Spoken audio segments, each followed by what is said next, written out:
একটি ব্যাঙ 20 মিটার গভীর একটি কুয়োর নিচে আছে। 1 মিনিটে সে 2 মিটার উপরে ওঠে এবং পরের মিনিটে সে 1 মিটার নিচে নেমে যায়। কত মিনিটে সে কুয়োর ওপরে উঠতে পারবে? তাহলে এটা একটা খুব সুন্দর অঙ্ক। কুয়োটা গভীর হচ্ছে 20 মিটার। ব্যাঙটা 1 মিনিটে 2 মিটার ওঠে এবং পরের মিনিটে 1 মিটার নেমে যায়। তাহলে ব্যাঙটি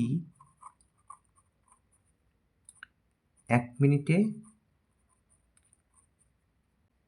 2 মিটার ওঠে।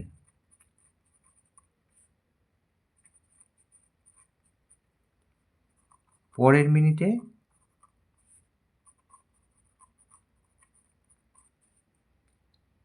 1 মিটার নামে। তাহলে আসলে 2 মিনিটে সে কত মিটার ওঠে?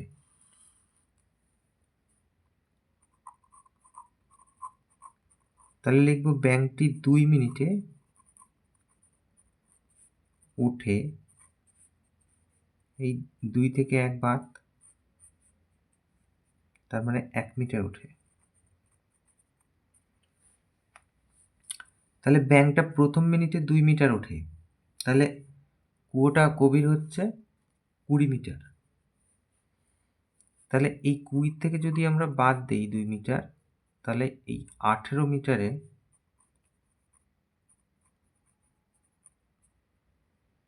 ব্যাঙটার এই যে 2 মিটার প্রথম মিনিটে ওঠা আর তারপরের মিনিটে 1 মিটার নেমে যাওয়া, এইটা চলতে থাকবে। তাহলে 20 বিয়োগ 2, 18 মিটারে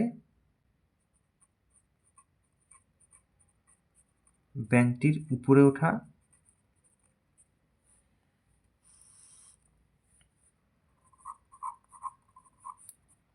ও নিচে নামা, যেটা পরের মিনিটে,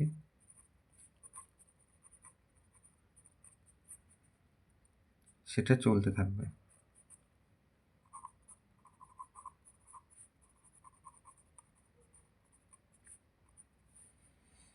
কারণ 18 মিটার পর্যন্ত সে এই পদ্ধতিতে উঠবে আর তার পরের বারে কি করবে, সে 2 মিটার উঠে যাবে। তাহলে 18 আর 2 20 মিটার হয়ে যাবে। তাহলে 18 মিটার পর্যন্ত এই পদ্ধতি চলবে। তাহলে ব্যাঙটা এই যে 1 মিটার ওঠে 2 মিনিটে, এটা লিখি। তাহলে 1 মিটার ওঠে 2 মিনিটে, তাহলে 18 মিটার উঠবে 2 গুণ 18 মিনিটে, তার মানে 36 মিনিটে। তাহলে পরের মিনিটে সে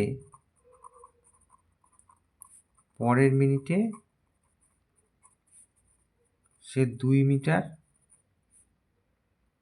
উপরে উঠে যাবে।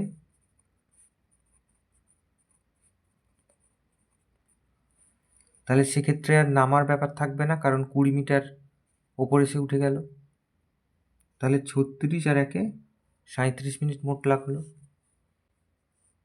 তাহলে অতএব মোট সময় লাগবে। তাহলে এখানে লিখবো 36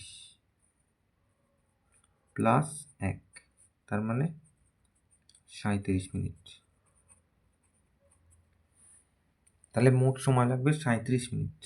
এটা উত্তর।